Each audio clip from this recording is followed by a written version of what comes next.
পূজনীয়া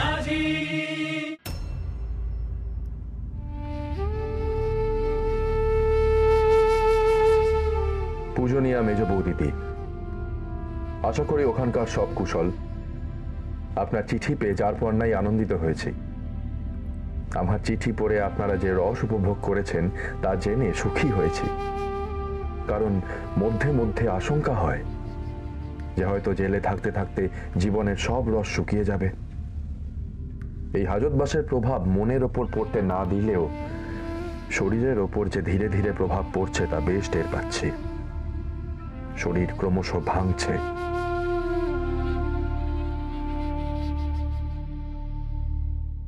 এই অবধি পরেই নিশ্চয়ই আপনি গভীর চিন্তায় মুখ কালো করে ফেলেছেন। ভাবছেন আপনার ছোট দাদা ফের অনশনে বসছে। মেজ দাদার বাক্স প্যাট্রা গুছিয়ে তাকে ইনসিন জেলের উদ্দেশ্যে নিশ্চয়ই পাঠানোর কথাও ভেবে ফেলেছেন। তবে শরীর ভাঙার আসল কারণ হলো চা। ভালো চা, তেলে ভাজা আর রসগোল্লাহীন জীবন যে আমার পক্ষে কি দুর্বিষহ সে আর আপনাকে বলার অপেক্ষা রাখে না।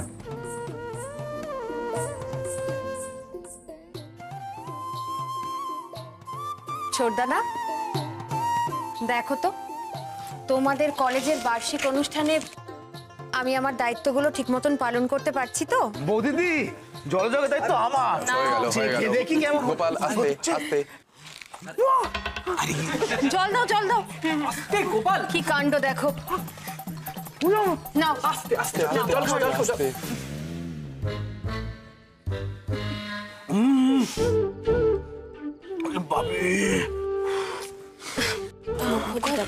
আমি তাহলে বাকি তেলে ভাজাগুলো নিয়ে আসি। ভালো, খুব ভালো না? শান্তি হয়েছে এবার? একটু রেখে খেও। ওটেন স্যারকে সভাপতি করার আমন্ত্রণ পত্র নিয়ে হেমন্ত এক্ষুনি আসবে, কিন্তু ও কিন্তু এই তেলে ভাজা না পেলে ভীষণ রেগে যাবে, আমি বলে দিলাম। এ মুলুকে ভালো চা মোটে পাওয়া যায় না। যা পাওয়া যায় তা এক কথায় অখাদ্য। কলকাতার দোকান থেকে অরেঞ্জ পিকো আনবার ফরমাশ করেছি, তবে মাছের দিক থেকে কোনো অভাব রাখেনি। সবচেয়ে সুন্দর এখানকার ইলিশ মাছ। দেখতে ঠিক গঙ্গার ইলিশের মতো, তবে স্বাদে গঙ্গার বা বাংলার ইলিশের মতো একদমই নয়।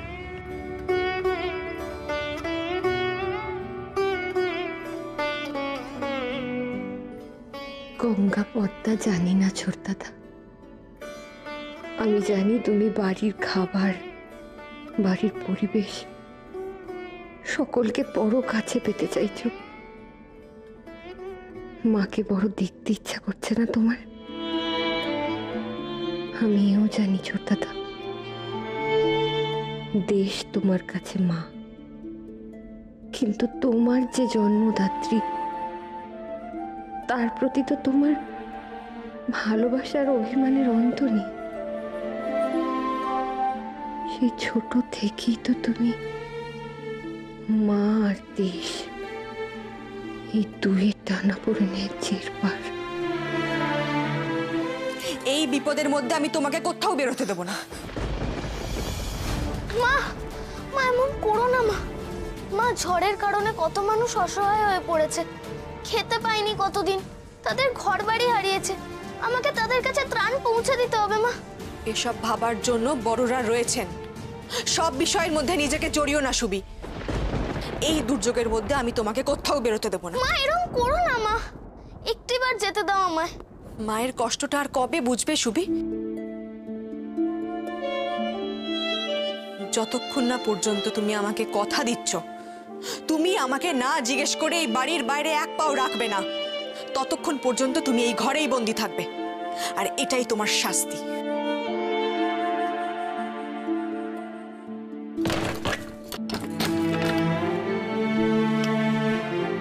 মা, মা এরকম করো না মা।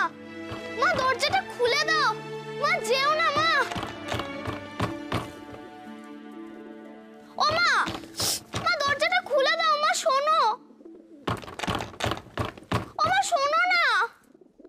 মা, মা দরজাটা খুলে দাও।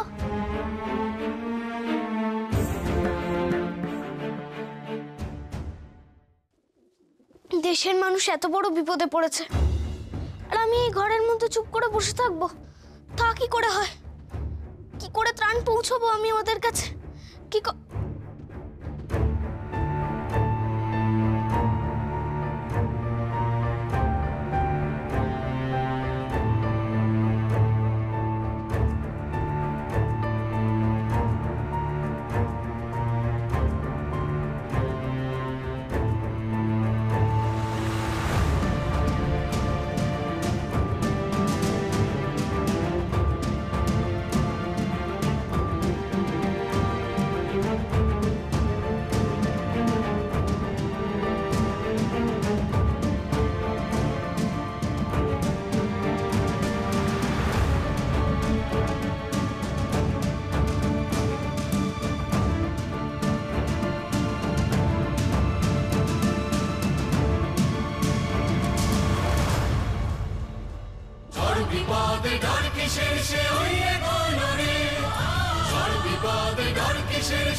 আকাশ বাতাসে মন্ত্র বাজে একলা চলো রে, মারের সাগর পাড়ি দিয়ে সে আনবে আজাদি, মারের সাগর পাড়ি দিয়ে সে আনবে আজাদি। পিছন পানে সে দেখবে না যে নেই সে অবকাশ। এই যে সুভাষ, এই যে সুভাষ, এই যে সুভাষ, এই যে সুভাষ, এই যে সুভাষ, এই যে সুভাষ, এই যে সুভাষ, এই যে সুভাষ।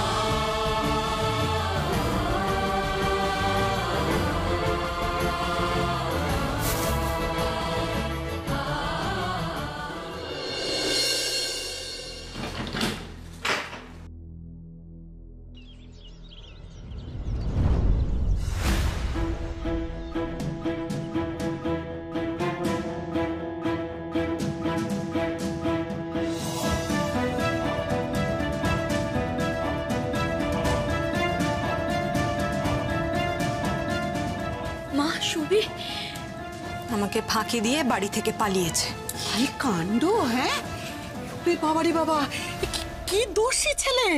ওরে ও প্রভা, এ ছেলেকে তো ঘরে আটকে রাখা খুব মুশকিল।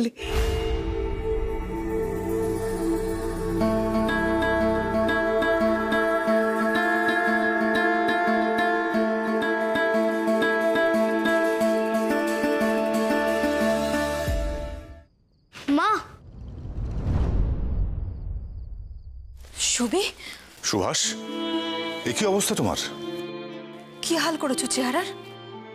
কোথায় ছিলে এতক্ষণ? কাউকে কিছু না বলে বাড়ি থেকে বেরিয়ে গেছো? মায়ের কথা শোনার কোনো প্রয়োজনই বোধ করো না দেখছি। মা আমি জানি তুমি খুব কষ্ট পাবে, কিন্তু চারুদের কথা ভেবে আমি আর চুপ করে ঘরের মধ্যে বসে থাকতে পারলাম না। ওদের ঘরবাড়ি সব ভেঙে গেছে মা, চারুর একটা বই অবধি নেই। জানো মা, অনেক ত্রাণ উঠেছিল, কিন্তু তাতেও কুলালো না। তুমি সারাদিনে কিছু খেয়েছো? না মা, ও কিছু খায়নি, ওকে কিছু খেতে দাও। কি? সেই তখন থেকে ও কিছু না খেয়ে রয়েছে? তুমি তো সঙ্গে ছিলে মেজো বৌমা, ওকে একটু কিছু খাওয়াতে পারলে না? তুমি তো ওর বউ দিদি, ওর থেকে বড়, ওকে নিজের খুব কাছের বলে মনে করো। তোমার একবারও মনে হলো না এটুকু ছেলেটাকে কিছু খাওয়ানো দরকার? অতই যদি বুদ্ধি থাকতো তাহলে তো এই ঘটনাটাই ঘটতো না প্রভা। তাহলে কি সুভাষকেও পালিয়ে যেতে দিত? মা, কিচ্ছু বোঝানোর চেষ্টা করো না আমাকে। মেজো বৌমা বাড়ির সব নিয়ম ভেঙেছে, আমি তাতেও কিছু বলিনি, কিন্তু আমার ছেলেদের অযত্ন আমি কোনো মতেই সহ্য করব না। প্রভা, সুভাষের তো খিদে পেয়েছে, ওকে একটু খেতে দাও, ব্যবস্থা করো কিছু। এসো, আগে হাত মুখ ধুয়ে নেবে, এসো।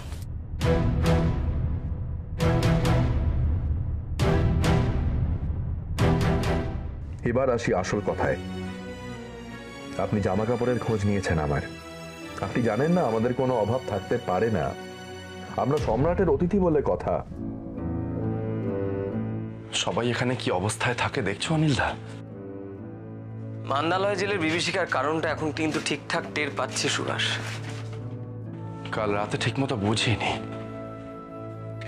এখন দিনের আলোয় যা দেখছি এ তো নরকের চেয়ে অধম। সেলগুলো সব নোংরা, স্যাঁতস্যাঁতে, খাবার জায়গাটার আরো খারাপ অবস্থা। চারিদিকে ধুলো ময়লা, বাসনগুলো পর্যন্ত অপরিষ্কার। এখানে মানুষ থাকে, খায় কি করে? অগত্যা সুভাষবাবু, শুনলাম কাল রাত থেকে আপনারা কিছু খাননি, কিন্তু এইভাবে না খেয়ে আর কতক্ষণ থাকবেন? আসুন খেয়ে নিন।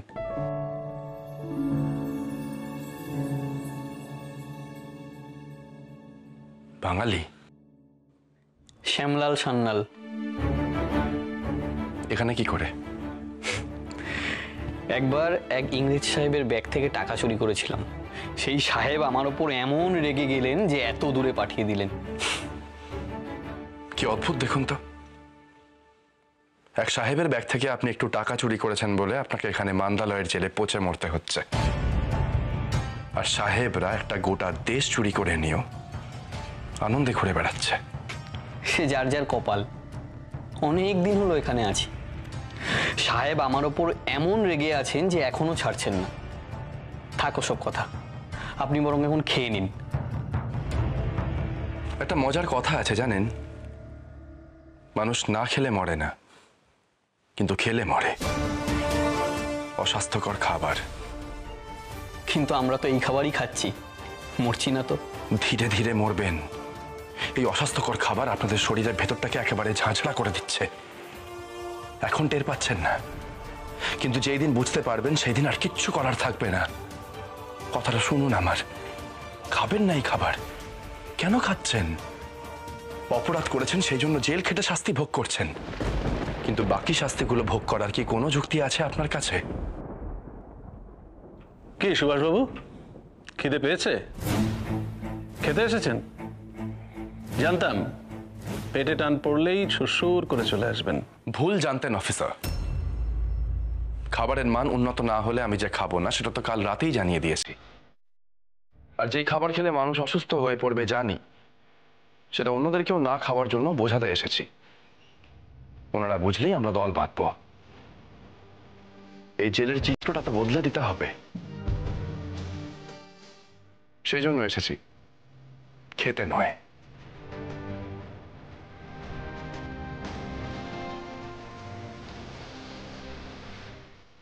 এখন জামা আছে বোতাম নাই, বোতাম আছে জামা নাই, গোছের রাজকীয় পোশাক আমরা পাচ্ছি বটে। আর এই জামাহীন বোতাম হাতে নিয়েই আমার একখানা বুদ্ধি এসেছে মাথায়। আমাদের কুটির শিল্পকে বাঁচিয়ে রাখবার জন্য এই বোতামের কিন্তু জুড়ি নেই। ঢাকা জেলার অনেক গ্রামে ঝিনুকের বোতাম তৈরি হয়। গরিব পরিবারের পুরুষ স্ত্রী সকলেই এই কাজ করে থাকেন। আমরা যদি তেমন করতে পারি, আমাদের কুটির শিল্প উন্নত হবে। এই ব্যাপারের দায়িত্বের সিংহভাগ আমি আপনার ওপরেই ছাড়লাম মেজ বৌদিদি। মেয়েদের দিয়ে কিভাবে এই কাজ করাবেন আপনাকে সিদ্ধান্ত নিতে হবে। মেয়েদের দিয়েই করাতে হবে। দেশের কাজে তাদের সামনে আনতে হবে, তবে কেবল বোতাম গড়ে নয়, বীর বেশে।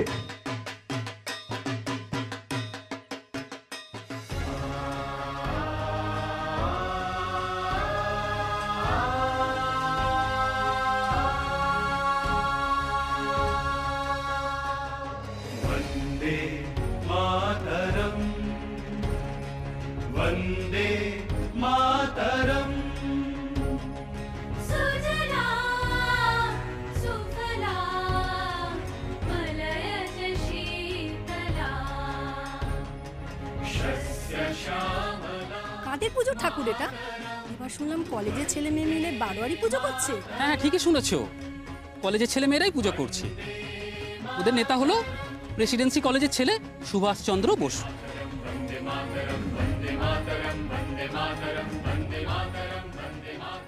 নারী সমাজ বীরপ্রসূ না হলে আমরা জাতি হিসেবে মনুষ্যত্ব লাভ করতে পারবো না।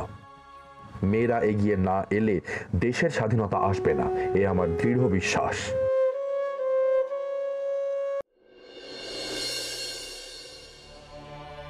মেজ বৌদিদি, আপনাকে এই দায়িত্ব নিতেই হবে।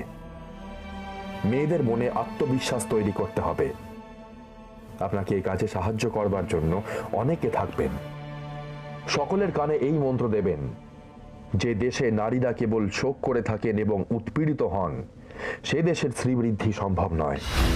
তারা যেন না ভোলেন ভারতবর্ষ মৈত্রেয়ী, গার্গী, অপালা, অহল্যাবাই, ঝাঁসির রানীর দেশ, রানী ভবানী দেবী চৌধুরানীর দেশ। শিক্ষা আর শরীর চর্চাই পারবে আরো এমন বিদুষীর জন্ম দিতে। আজ থেকেই আপনারা কাজ শুরু করুন। কতদূর কাজ এগুলো পরের চিঠিতে জানাবেন। প্রণাম নেবেন। ইতি সুভাষ। তোমার আদেশ আমি পালন করবই ছোট দাদা। তোমার দাদাকে যে আমি কথা দিয়েছি, দেশের কাজে তোমায় এগিয়ে যেতে দেওয়াই হবে আমার প্রধান কর্তব্য।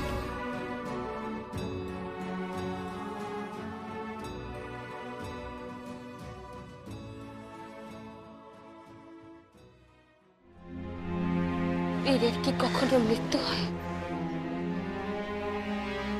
হয় না। ক্ষুদিরাম সারা জীবন বেঁচে থাকবে। উনি কার সাথে এসেছে?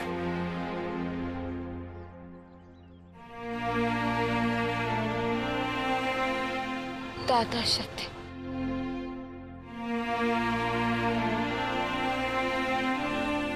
সব শেষ হয়ে গেল বলো? একটু পরেই ওই ছোট্ট শরীরটা পুড়ে ছাই হয়ে যাবে। বোঝার চেষ্টা করছি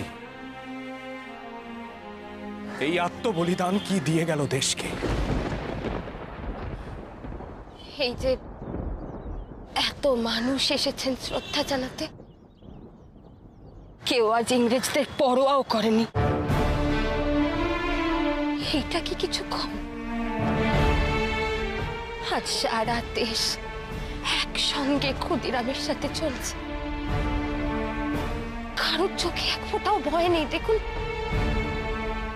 কেন জানেন?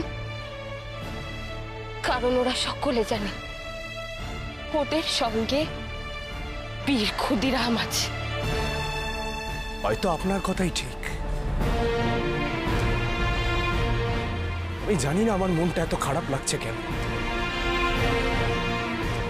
এরকম কত ছেলে যারা আমার ভাই সুভাষেরই বয়সী। ভাবতে চেষ্টা করছি আমার ভাই যদি কখনো এই পথে যেতে চায় আমি কি করব? আপনি কি করবেন জানি না, তবে আমি তাকে প্রাণপণে সাহায্য করব।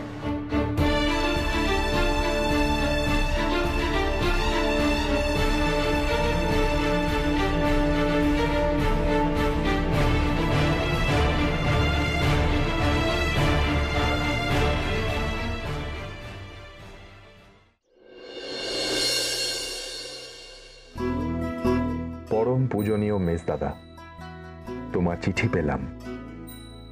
মেজ বৌদিদির হাতে তৈরি জামাও পেলাম। খুব পছন্দ আর মাপ মতো হয়েছে।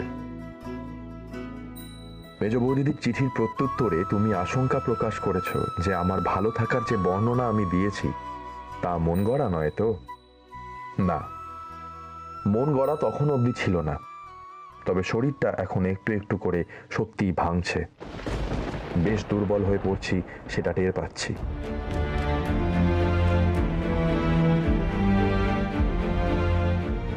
তার উপর এতদিন হয়ে গেল বিনা কারণে বন্দী। সরকার বিনা কারণে আর কতদিন যে এইভাবে আটকে রাখবে তা জানি না।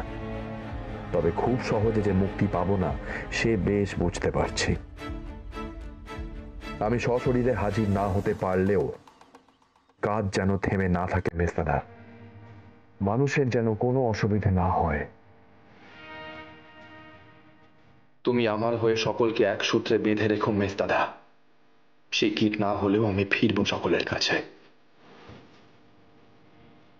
অনেক কাজ পড়ে আছে মেজদাদা, দেশকে এগিয়ে নিয়ে যাওয়ার কাজ। দেশকে তো এগিয়ে নিয়ে যেতেই হবে শুনি। আমি জানি তুই পারবি। মুক্তি তোকে দিতেই হবে। ছোট থেকে কে কবে তোকে আটকে রাখতে পেরেছে দেশের কাজের জন্য বলতো? আমি তোর মুক্তির অপেক্ষা করব। যতীনদা, চিত্তদা, এদের সকলকে আমি অত্যন্ত শ্রদ্ধা করি, কিন্তু এই পথ আমার জন্য নয় মেজদাদা। সঠিক পথ আমাকেই তৈরি করতে হবে, আর তার জন্য নিজেকে প্রস্তুত করতে হবে। দেশ মুক্তি একার কাজ নয়, 10 জনকে এক ভাবনায় উদ্বুদ্ধ করতে হবে, আর তার জন্য সুবক্তা হওয়ার প্রয়োজন। আচ্ছা মেজদাদা, আমি ঠিক করেছি আমাদের কলেজে বিতর্ক সভার আয়োজন করব। নানান বিষয়ে সকলে মতামত রাখবে, আর সেখানেই আমি নিজেকে প্রস্তুত করব।